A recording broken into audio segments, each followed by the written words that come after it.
Good morning on this Monday morning, for you probably Tuesday or another day. How are you doing today? First, today I want to talk a little bit about money, because money obviously is sort of a taboo topic, at least here in Vienna in Austria. So you don't talk about money, you don't talk about how much you earn, you don't talk about how much you have. First of all, many are afraid that they think, okay, I'm earning so much, and all the people, they would get jealous if I would tell them. And others are thinking, oh, I'm not earning enough, and all the others are gonna look down on me if I tell them how much I'm gonna earn. And I think this is a problem. I think it's a problem that we don't talk about money, that we don't talk about how much we earn. I mean, obviously it's easy if you want to employ a lot of people and they don't know of each other how much they are earning. It's much easier to, let's put it like this, control them actually. So I want to break with this taboo, and that's why I'm talking openly about money here in this vlog. So how much do I have at the moment? On my normal bank account I have 595 euros. On my Inkdiber Sparbuch, on my savings account, I have 2,754 euro. Then I have a little gold of 20 grams, which is at the moment 757 euros. Oh, and I have in cash about 40 euros, which makes in total 4,146 euros. Well, you would say, okay, that's a lot of money. What are you talking about? Well, the problem is first, the 2,000 here, they don't belong to me, they belong to the SVR and to taxes. That's exactly the half I've been putting back aside. From each euro I get in, 50% go to the Sparbuch, to the savings account, and that's those 2,700 euros. So I don't count them because they are cash and I'm liquid through them, okay? But it's actually something I don't own. The SVR, the Social Security, owns it. The gold is sort of a backup for me. I don't want to sell this actually. So what's left is 595 plus 40, 635 euros. This month I earned at the Wirtschaftsmuseum 492 euros divided by 2 because of the SVR is gleich 246, which makes 881 euros for, well, October. Minus the rent, which is 360 euros, minus mobile phone, which is 13 euros. Whoa, 508 euros. So 508 euros for all the rest from now, the 26th, until, well, way in the beginning of November, until I receive hopefully the next money. You think, wow, 500 euros a month, that's quite a lot. But I still have to pay for the Unterkunft, for the hotel or for the room in Graz when I'm gonna be there, which is going to be about, I don't know, maybe 200 euros. So 300 euros are left, which is also not that bad. How many days are left until the next money comes in? Well, about 40 days are left, which makes 7.5 euros a day. Well, so we are again on a 7.5 euro challenge for each day. More I cannot spend.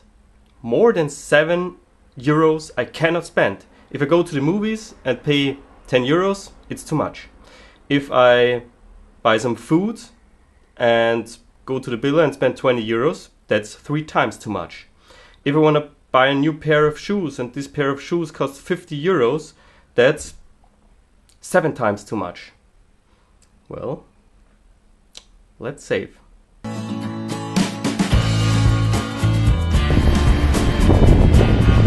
So, I'm now going to the car because I'm going to the Museum of Economics because I want to put the new roll-ups into the car for the new exhibition, which I'm gonna be starting next week in Graz.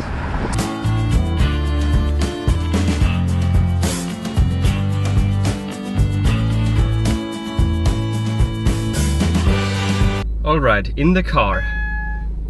How does my hair actually look like? What's going on here?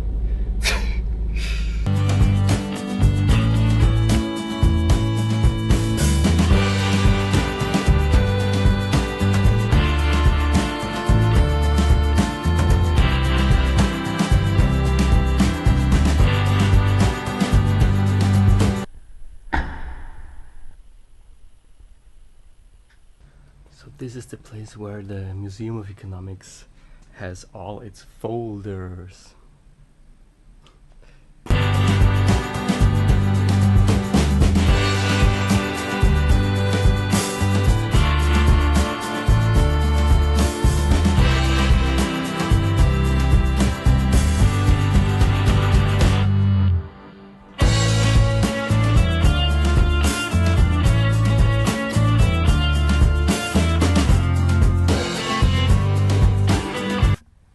Alright, done here in the museum. Let's go into the fabulous car lift. Always exciting to go in there with the car into an elevator.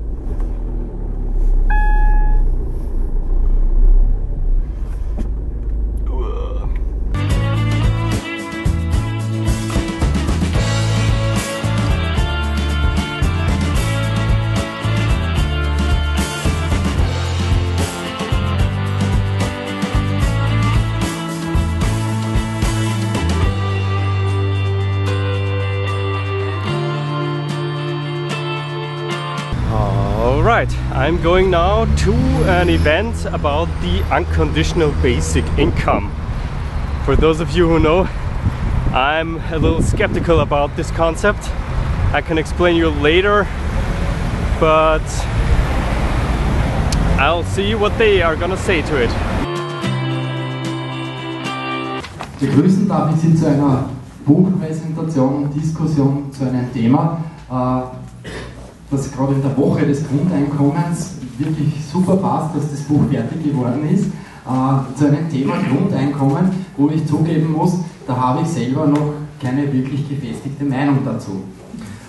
Jetzt muss ich sagen, jetzt oute ich mich sozusagen als katholischer linker Gewerkschafter. Und jetzt habe ich mir gedacht, wo sagen eigentlich meine Ideologien zu diesem Thema? Und dann habe ich ein paar Zitate gefunden. Passen vielleicht jetzt nicht so hundertprozentig, aber mir haben sie recht gut gefallen, muss ich sagen. Die da heißt, und das Zitat ist von Theo Wiener, heißt er, was ich den kennt, Professor für Arbeits- und Organisationspsychologie. Und zwar sagt er, das Grundeinkommen macht genauso wenig faul, wie Erwerbsarbeit grundsätzlich fleißig macht. Guten Abend, herzlich willkommen auch von meiner Seite. Magdalena Holzratner, ich bin die Leiterin der Katholischen Sozialakademie und wir haben heute hier den Genuss, ein Buch wieder der Öffentlichkeit zu präsentieren, das schon satte 31 Jahre alt ist, also vielleicht älter als die eine oder andere der Anwesenden. Es ist geschrieben, es braucht Utopie, es braucht den Perspektivwechsel, die Bereitschaft, über die gegebene und oft sehr gewohnte Alltagsrealität hinauszudenken.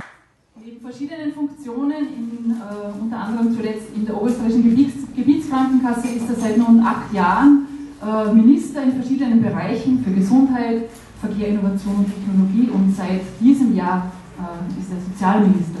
Herzlich willkommen und danke für Ihren Beitrag. Herr Magister Bernhard Achitz, ein Wiener und gelernter Jurist, ist seit 1997 im ÖGB in verschiedenen leitenden Funktionen tätig. Ich will zuerst Frau Viktoria Nina Pretorius vorstellen. Sie ist Schweizerin, Germanistin und evangelische Theologin, Frau Magistra Margit Appel, Politologin, Erwachsenenbildnerin, langjährige Mitarbeiterin auch schon in der KSÖ. Ein Zeichen auch, eine Chance dafür, dass wir es nicht so einfach geben sollten, nämlich zu sagen, wir diskutieren hier nur eine schöne Utopie, sondern zu schauen, ob nicht doch Nägel mit Köpfen gemacht werden können, ob es nicht doch sowas wie eine Politikfähigkeit des bedingungslosen Grundeinkommens gibt, davon wegzukommen, dass Menschen ganz reduziert werden und nur mehr nach dem bestimmt werden, welchen Wert an Arbeitskraft sie darstellen. Diese Diskussion ist wichtig und setzt sich mit Verteilungsfragen auseinander, und ich glaube, wir sollten in dieser Gesellschaft die Verteilungsfragen viel stärker in den Mittelpunkt des Diskurses stellen. Es ist gut, dass dieser Klassiker wieder aufgelegt wird, um eine Auseinandersetzung über Verteilungsfragen, die jede Gesellschaft ganz dringend braucht, auch zu führen. Nämlich, mit welcher Methode gehe ich Verteilungsfragen an? Und wenn man Verteilungsfragen angeht, muss man sich die Frage der Macht ebenfalls stellen. Mit welcher Macht wird Verteilung organisiert? Welche politische Kraft ist in der Lage, dieses Grundeinkommen auch aufrechtzuerhalten? Wenn ich heute eine Volksabstimmung mache, ob man die Mindestsicherung kürzt, wird man die verlieren. Nämlich ich würde sie verlieren, weil die Mehrheit der Bevölkerung würde sagen, aufgehetzt durch Medien, wir kürzen sie. Also welche politische Kraft würde ein Grundeinkommen ermöglichen? Es geht um Machtfragen, und Machtfragen sind bekanntlich jeden Tag neu zu diskutieren. Die sich rausreden wollen und sagen, wir sind Realisten, denen gibt es auch gleich die Antwort. Also die Realistischen akzeptieren die Gebrochenheit der Freiheit, und daher muss man mit denen auch nicht weiter das bedingungslose Grundeinkommen die Gegner des Grundeinkommens werden da auch schon charakterisiert. Also alles, was so Bürokratie ist, was Unterdrücker sind, was Superreiche sind, da will man auch nicht unbedingt dazugehören. Das sind die Gegner des bedingungslosen Grundeinkommens. So haben jene, die mehr haben als das Grundeinkommen und eine schönere Wohnung haben und ein größeres Auto haben und mehr Möglichkeiten haben, trotzdem Absturzangst, auch wenn sie nicht Angst haben müssen zu verhungern, aber sie haben Angst, dass sie nur noch ihre Grundbedürfnisse und nicht die darüber hinausgehenden erfüllen dürfen. Das heißt, das Grundeinkommen ist eine gute Idee, ein gutes Vehikel, löst aber nicht alle Probleme, und in manchen Fällen ist es schwierig oder ist es einfacher, umgekehrt herumformuliert, in einem Sozialsystem, wie wir es kennen, steuernd einzugreifen als mit einem Grundeinkommen. Wenn man ein Grundeinkommen geschaffen hat, die primären Sozialsysteme wie Nachbarschaftshilfe, Tauschsysteme und so weiter ausbauen kann, dann erinnert mich das daran, dass Grundeinkommen durchaus auch ein Konzept von neoliberalen Regierungen sein kann, unter dem Motto, ein Grundeinkommen für alle, damit ist ein unterstes Netz gezogen, und alles andere, wie zusätzliche Pensionsversicherung oder bessere Krankenversicherung, muss man sich dann selbst organisieren. Sehr interessant, das wurde jetzt heute Abend überhaupt noch nicht erwähnt. Wir haben ja darüber abgestimmt. Also in der Schweiz ist so diese Vorstellung, das ist ganz was weit weg und niemand redet darüber, das ist bei uns überhaupt nicht so. Alle reden darüber. Es war eine Art philosophische Politik. Eine Art Wiedervereinigung von Politik und Denken, von Politik und Philosophie, für mich auch Theologie, und auch von Politik und Kunst.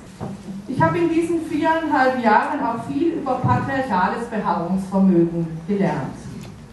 Als ich nämlich zum ersten Mal in diesem Initiativkomitee aufgetaucht bin, das ursprünglich vor allem aus Männern bestand, und die wussten dann schon natürlich, wenn man da nur ein Männerkomitee auf die Piste schickt, dann haben wir keine Chance, alle brauchen eine Frau, und dann sind sie auf mich gekommen, weil ich mich schon länger damit auseinandergesetzt hatte. Und da wurde mir zunächst mal verkündet, dass die unbezahlte Hausarbeit in der Kampagne für das Grundeinkommen kein Thema sein soll. Ja, herzlichen Dank für die Vorträge. Meine Frage an die Befürworter des bedingungslosen Grundeinkommens am Podium. Bedingungsloses Grundeinkommen wird immer mit Freiheit gleichgesetzt. Nun ist es ja so, dass ein Grundeinkommen immer auch eine Grundausgabe auf der anderen Seite sein muss und ein bedingungsloses Grundeinkommen eine bedingungslose Grundausgabe auf der anderen Seite. Und meine Frage ist, inwieweit oder wie kann eine bedingungslose Ausgabe mich befreien? Ich kann sie nochmal stellen. Also die Frage war, inwieweit befreit mich eine bedingungslose Grundausgabe? Anders formuliert, ich habe immer das Gefühl, das Geld soll immer wer anderer zahlen. Also immer von den Befürwortern ist immer, ich zahle nicht dafür, wer anderer soll dafür zahlen. Diese Frage kommt irgendwie oft, also in dieser Diskussion frage ich mich oft, warum kommt ihm diese Forderung, jemand anderer soll für mich zahlen? Ich habe noch niemanden getroffen, der zu mir sagt, ich bin fürs bedingungslose Grundeinkommen, weil ich würde gerne jemandem anderen ein bedingungsloses Grundeinkommen bezahlen. Also erstens habe ich schon solche Leute getroffen. Es gibt ja in Deutschland so eine Privatinitiative Mein Grundeinkommen. Und da gibt es ganz viele Leute, die sagen, ich möchte das finanzieren, einfach als Pilotprojekt. Also es gibt solche Leute.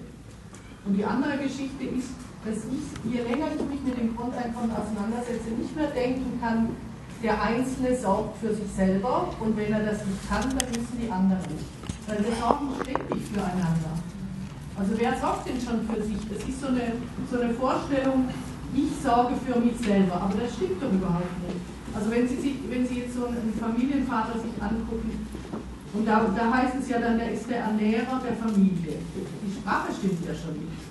Denn wer ernährt diese Familie wirklich? Also das sage ich jetzt als Theologin, erstens die Schöpfung. Also das, was wächst. Das ist nämlich nicht der Mann, der das Geld nach Hause bringt, der die Familie ernährt, sondern das ist das, was auf dem Boden wächst. Also da haben wir die ökologische Debatte und dann ist es eher die Frau, die das Mittagessen kocht, also um das jetzt mal in der klassischen Arbeitsverteilung auszudrücken, als der Mann, der ernährt. Oder also eine unserer Karten hier, da steht die Frage drauf, hätten Sie als Baby überlebt, wenn Ihre Mutter nur gegen finanzielle Anreize gearbeitet hätte? Wer hätte denn als Baby überlebt, wenn die Mutter nur gegen finanzielle Anreize gearbeitet hätte? Also wir sind ständig eigentlich in diesem Netz drin und alle zusammen, die wir füreinander sorgen, werden wir versorgt von der Mitwelt. Natur leitet sich ab vom lateinischen Verb nasci und nasci heißt geboren werden. Wir verdanken uns selber nicht uns selber und die Natur versorgt uns ständig. Also diese Idee, das ist auch irgendwie aus der Aufklärung, diese Heroisierung oder Mystifizierung des autonomen Subjekts. Meinen Kommentar an den Herrn Minister richten. Und das geht auch in Richtung, was der Herr Reiter schon gesagt hat. Und zwar, der Herr Minister Stöger meinte, dass, so geht das etwas klar hervor, meiner Meinung nach, dass das Grundeinkommen nur mittels Verteilungsfrage finanzierbar sei. Das ist verständlich, aber letzten Endes ein Denkfehler, denn man könnte das Geld dafür schlichtweg drucken, Punkt 1. Man könnte das Geld dafür schlichtweg drucken, Punkt 1. Und wie bereits von Silvio Giselle, lassen Sie mich ausreden. Wie bereits von Silvio Giselle vorgeschlagen, mit einer sogenannten Umlaufsicherung, also mit einem Verfall versehen, damit das Geld von der Menge langfristig konstant bleibt. Und das wäre schon mehr oder weniger mehr als die halbe Miete für ein Grundeinkommen. Also das geht wiederum auch in Richtung, was die Frau Pretorius gesagt hat, Wirtschaft hinterfragen. Es wäre vor allem mal das Geldsystem zu hinterfragen. Das Schuldgeldsystem mit Mindestreserve ist, wenn man sich es genau anschaut, eine ziemliche Katastrophe. Wenn man das mal hinterfragt und Alternativen dazu findet, dann tun sich auch Mittel und Wege auf, um ein Grundeinkommen umzusetzen. Danke. Zum Geldsystem. Wo ist er? Geldsystem wäre schon ganz spannend, darüber nachzudenken. Für mich ist Geld nichts anderes als der Austausch von Arbeitskraft. Und dann gibt es manche Arbeitskraft, die nicht ausgetauscht wird in Geld. Nämlich Hausarbeit ist angesprochen worden. Alles, was nicht Lohnarbeit ist, wird nicht in Geld umgetauscht. Und wenn ich etwas in Geld umtausche, ist jeder Tauschprozess auch eine Frage von Macht. Wie tausche ich die Arbeitskraft eines Universitätsprofessors mit der Arbeitskraft einer Textilarbeiterin um? Da haben Sie jetzt aber die ganzen Kapitaleinkünfte Auch abgeblendet. Kapitaleinkünfte ist Verteilung von Arbeitskraft. Nichts anderes. Am Ende, wer das einmal zu Ende denkt, sind Kapitaleinkünfte keine Einkünfte, sondern sind Vertauschprozesse. Und das Kapital nutzt jeden Tauschprozess, um Anhäufungen zu machen. Das diskutiere ich gerne einmal wirtschaftspolitisch. Am Ende ist Geld nichts anderes als ein Tauschmittel für Arbeitskraft. Und wenn ich Geld drucke, dann entwerte ich die bereits eingesetzte Arbeitskraft, die Menschen gemacht haben. Nicht mehr, kommt weniger. So würde ich das sehen, aber das ist ein wirtschaftspolitischer Standpunkt. Ich würde gerne das Geldsystem in Europa hinterfragen. Ich leide da wahrscheinlich derzeit am meisten. Und das ist schon die Frage nach der Geldschöpfung im eigenen Land. Es ist egal, ich tausche immer Arbeitskraft und ich tausche es zu Austauschbeziehungen. Und diese Austauschbeziehungen, die ich eine Arbeitskraft tausche, ist eine Machtfrage. Alright guys, that was a really awesome event. Really awesome event about the unconditional basic income actually. Because I mean, there was the Minister of Social Affairs, Mr. Stöger, was sitting up there and talking about the basic income. And I even got, one guy asked a question about a monetary system, and I even got the answer of the minister, what he thinks about changing the monetary system and Freigeld and Silvio Gesell. So that's something you couldn't imagine like 4-5 years ago. And now these topics are slowly coming up. Concerning the unconditional basic income, you have to know that I used to be very, very pro, like used to be for the unconditional basic income. And after some experiments and some careful thinking, I'm now very big critic about it. And I can tell you why if you ask me, or if you read my blog entries. There is a long discussion about this, just about the event. Also what the minister said was so important. He said he thinks the basic income is a good idea, but he needs like which political power could be there to set it up and to keep it up. And that was really one interesting statement, I think, because you think, okay, the minister, he's one of the guys who's leading the state. They can do anything. But actually, he said by himself, he doesn't have any power. He needs somebody else to put pressure on and to improve those concepts, or to set those concepts up, and to build pressure upon the other parts, or upon the government. So that was like a core statement about power. And that was, for me personally, wow. The people on the top, the people you see, often don't have any power at all, or very little power. Awesome statement.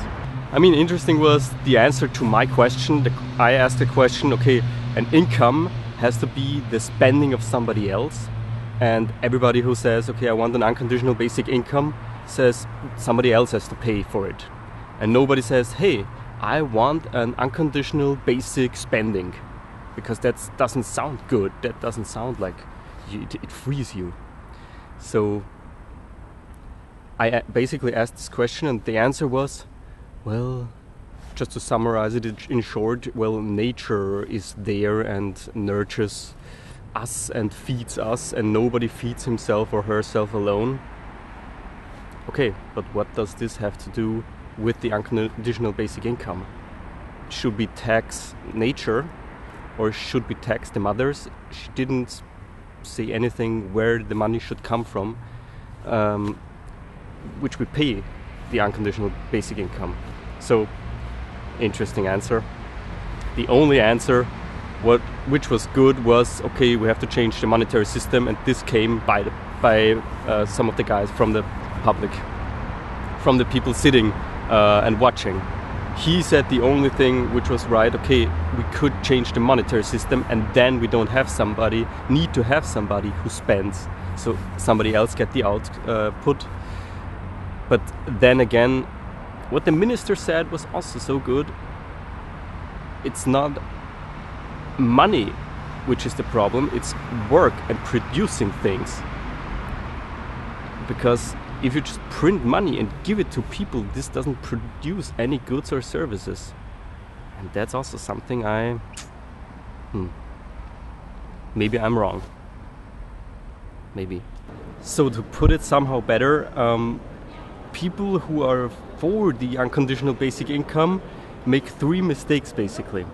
First, they don't try it out and learn from their mistakes. That's something I did. I've tried it out and it was a mistake. Second, they don't look at history. If you look at history and look through the examples where they tried out the unconditional basic income, it was a fail basically. So they don't learn of failures of others. And third, their logic is not consistent because they don't see, first of all, that an income has to be an expense of somebody else. First point. Second point, they don't see that money doesn't produce anything. Money doesn't produce goods or services. So 3 important points why people who are for the unconditional basic income, like 3 mistakes they make. They don't learn from their own mistakes, they don't learn from other people's mistakes, and they don't have their logic right. That's everything I can say about that. Alright, really interesting discussion. I hope you enjoyed it. We'll see you tomorrow, guys. Hope you're doing great when you have watched this. Alright, see you.